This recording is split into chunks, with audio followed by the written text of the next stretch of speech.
Point रह गया तो जीव समझ नहीं सकेगा और नकलियों का दाव लग जाएगा। देखो ब्रह्मा विष्णु महेश को ये तो नासवान बताता है और भी ये प्रमाण दिखा दूंगा, आप पे चुप कर दोगे उनको कि देखो ये तो पुराणों में लिखा है, क्या ये अपने आप बता रहे हैं? तो वो दुष्ट जो अभी तक आग लगाते आए हैं समाज में, उनकी दाढ़ निकलेगी। पुण्यात्मा, दास को इन सदग्रंथों की जैसे वेदों, गीता और पुराणों की कति आवश्यकता नहीं, क्योंकि जो ज्ञान दास को मिला है वो तत्व ज्ञान है, वो सूक्ष्म ज्ञान है। और कहते हैं ये चारों वेद सूक्ष्म वेद के पूता, वो सूक्ष्म वेद के पुत्र हैं ये, यानी पूर्ण कंप्लीट ज्ञान तो उसके अंदर है। बाकी वेदों में इनकम्प्लीट नॉलेज है बिल्कुल सही जितना लिखा है, लेकिन अधूरा है। जैसे मैट्रिक का सिलेबस होता है वो गलत नहीं होता, लेकिन वो MA BA PhD का नहीं होता। और PhD MA वाले में नीचे का भी सारा ही कुछ होता है। लेकिन ये सदग्रंथ आपके लिए रखता है ये दास। ये मेरी लालटन है अंधे वाली। एक अंधा व्यक्ति रात्रि के समय चला जा रहा था खेतों में, जंगल में। आगे से बच्चे आ रहे थे शोर मचाते हुए, उछल कूद करते हुए। उस अंधे सूरदास ने कहा, बच्चा देखना देखना भाई, मैं अंधा हूं, ध्यान से चलना बेटा। और लालटन ले रखी हाथ में जगती हुई। उन्होंने पूछा कि बाबा सचमुच आप अंधे हो? वो चारों तरफ घूम गए, हाँ बेटा मैं अंधा हूं। फिर लैंप किस लिए ले रखा आपने? कि तुम आंखों वालों के लिए कहीं मेरे में टक्कर मार दो, बुढ़े दे ही तोड़ दो, तो 20 रोशनी में तुम मुझसे टल जाओ एक तरफ से, मुझे ना कोई हानि पहुंचा जाओ, अंधेरे में दो खेत है। इसलिए ये लालटेन आपके लिए रखिए बेटा, आंखों वालों के लिए। तो ये जो सदग्रंथ दास दिखाता, ये मेरी लालटेन है, लैंप है ये, ताकि आपको कोई भ्रमित ना कर दे कि रामपाल तो झूठ बोल रहा है और ब्रह्मा विष्णु महेश की इंसल्ट करता है। दास तो केवल सदग्रंथों को आपके रूबरू करता है, उनको पढ़ कर सुनाता है, अपनी तरफ से एक शब्द नहीं बोलता। आउट ऑफ सिलेबस दास एक अक्षर भी नहीं बोलता कभी। और वो सारा आउट ऑफ सिलेबस पढ़ा के हमने वो अच्छे लग गए। वो अच्छे क्यों लग रहे हैं? क्योंकि हमें खुद ज्ञान नहीं, अब स्वयं ज्ञान हो गया तो फिर वो आप पे फ्यूज हो जाएंगे वो नकली। तो यह थोड़ा सा दिखाते हैं आपको कि ब्रह्मा विष्णु महेश अजर अमर नहीं है, ये नासवान है। श्रीमद देवी भागवत गीता प्रेस गोरखपुर से प्रकाशित है। ये संपादक हैं हनुमान प्रसाद पोदार चिमन लाल गोस्वामी, और ये गीता प्रेस गोरखपुर से प्रकाशित है। गोविंद भवन कार्यालय कोलकाता का संस्थान।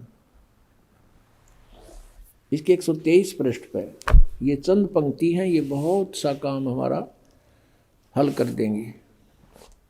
तीसरा स्कंद 123 पृष्ठ पे भगवान विष्णु अपनी माता दुर्गा की महिमा सुना रहा है। तुम शुद्ध स्वरूपा हो, यह सारा संसार तुम इसे उद्भासित हो रहा है। मैं ब्रह्मा और शंकर, हम सभी तुम्हारी कृपा से विद्यमान है। हमारा आविर्भाव माने जन्म, तिरोभाव माने मृत्यु हुआ करता है।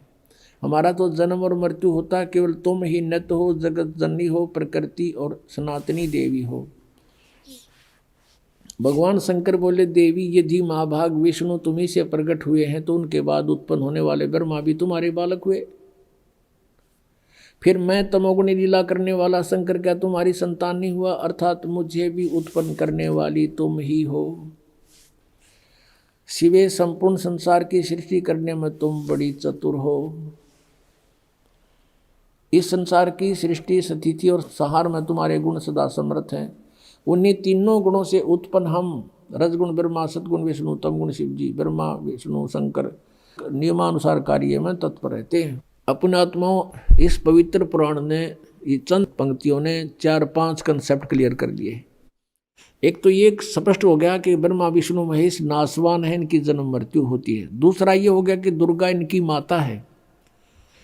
तीसरा ये हो गया कि रजगुण ब्रह्मा, सतगुण विष्णु, तमगुण शिव जी। और चौथा ये हो गया कि ब्रह्मा विष्णु महेश केवल नियमित कार्य ही कर सकते हैं। जो आपके भाग्य में लिखा है, दुख है तो दुख आपको दिला देंगे, और आप में सुख है तो आपके भाग्य में मिल जाएगा। इसमें कोई परिवर्तन ये कर नहीं सकते। और इसमें 5वां ये भी क्लियर हो गया कि प्रकृति दुर्गा को कहते हैं। गीता जी अध्याय नंबर 7 में 2, 3, 4 इन श्लोकों में लिखा है कि 2 प्रकृति हैं। एक तो ये पांचों तत्व और फिर ये मन, अहंकार, बुद्धि आदि, ये 8 मिलाकर एक प्रकृति, ये तो जड़ प्रकृति है। एक ये दुर्गा है, चेतन प्रकृति। तो कहने का भाव ये है कि परमात्मा पहले यही बताया करते थे कि ये नाशवान है, इनकी पूजा से कोई लाभ आपको नहीं होगा, ये भी जन्म मृत्यु के रोग से ग्रस्त हैं। अब इनका कैसे जन्म मृत्यु होता है? ब्रह्मा जी की आयु कैलकुलेट करते हैं। ब्रह्मा जी का एक दिन 1000 चतुर्युग का होता है, इतनी ही रात्रि होती है। एक चतुर्युग में कितना समय होता है, कितने वर्ष होते हैं हमारे? 43,20,000 वर्ष होते हैं। सतयुग, त्रेता, द्वापर, कलयुग। अब जैसे कलयुग का जो समय है 4,64,000, तो इससे दुगना है द्वापर का, 3 गुना त्रेता का और 4 गुना इससे सतयुग का समय है। तो कुल मिलाकर ये 43,20,000 वर्ष बन जाते हैं। और ऐसे 1000 चतुर्युग का दिन, इतनी रात्रि, और 30 दिन रात का 1 महीना और 12 महीने का 1 वर्ष, ऐसे बना हुआ। ऐसे 100 वर्ष की आयु है ब्रह्मा जी की। इससे 7 गुना अधिक है विष्णु जी की, यानी 700 वर्ष। और विष्णु जी से 7 गुना भगवान शिव की, शंकर की, यानी 4900 वर्ष, ऐसे बने हुए वर्ष। और फिर भी इनकी मृत्यु। और जब 70,000 बार ये शिव मर लेगा, शिव जो ब्रह्मा से 49 गुना ज्यादा आयु रखता है, 70,000 बार ये मर लेगा, 70,000 बार, तब एक ब्रह्मांड का विनाश होगा। अब ये काल कहाँ रहता है? इस ब्रह्मांड के शून्य शिखर में, ऊपर के सबसे टॉप मोस्ट प्लेस जो इस ब्रह्मांड का है, वहाँ ये अलग से रहता है, अपना गुप्त रहता है। और वहाँ से जब नीचे आता है तो अपने पुत्रों का रूप बनाता है, कभी ब्रह्मा का रूप बना लिया, कभी विष्णु का, कभी शिव का। तो यह वहाँ रहता है। जब 70,000 बार यू त्रिलोक की शिव मर लेगा, तमोगुण शिव, तब एक ब्रह्मांड का विनाश होगा। और ये ब्रह्म, इस ब्रह्म को सरपुरुष भी कहते हैं, सरपुरुष, सरब्रह्म। गीता जी अध्याय नंबर 15 के श्लोक नंबर 16 में सरपुरुष और अक्षर पुरुष, ये 2 प्रभु बताए, 2 स्वामी। और इनके तथा इनके अंतर्गत जितने भी जीव हैं, उनके सबके स्थूल शरीर नाशवान हैं। जीव नाशवान है, जीवात्मा नहीं मरती। सब प्राणी नाशवान है, जीवात्मा नहीं मरती।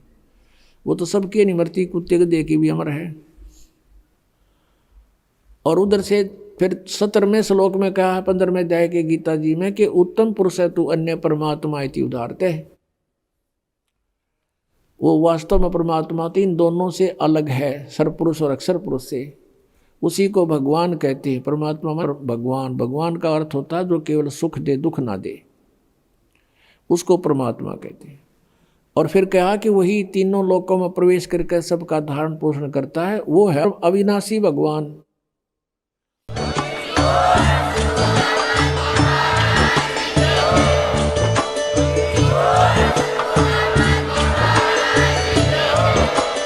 आप सुन रहे थे जगत गुरु तत्वदर्शी संत रामपाल जी महाराज जी के मंगल प्रवचन। अधिक जानकारी के लिए विजिट कीजिए हमारी वेबसाइट www.jagatgururampalji.org। संत रामपाल जी महाराज जी के शुभ आशीर्वाद से पूरे विश्व भर में 500 से भी ज्यादा नाम दीक्षा केंद्र हैं, जिन पर संत रामपाल जी महाराज जी द्वारा ऑनलाइन निशुल्क नाम दीक्षा दी जा रही है। अपने नजदीकी नाम दीक्षा केंद्र का पता करने के लिए संपर्क करें 8222880541।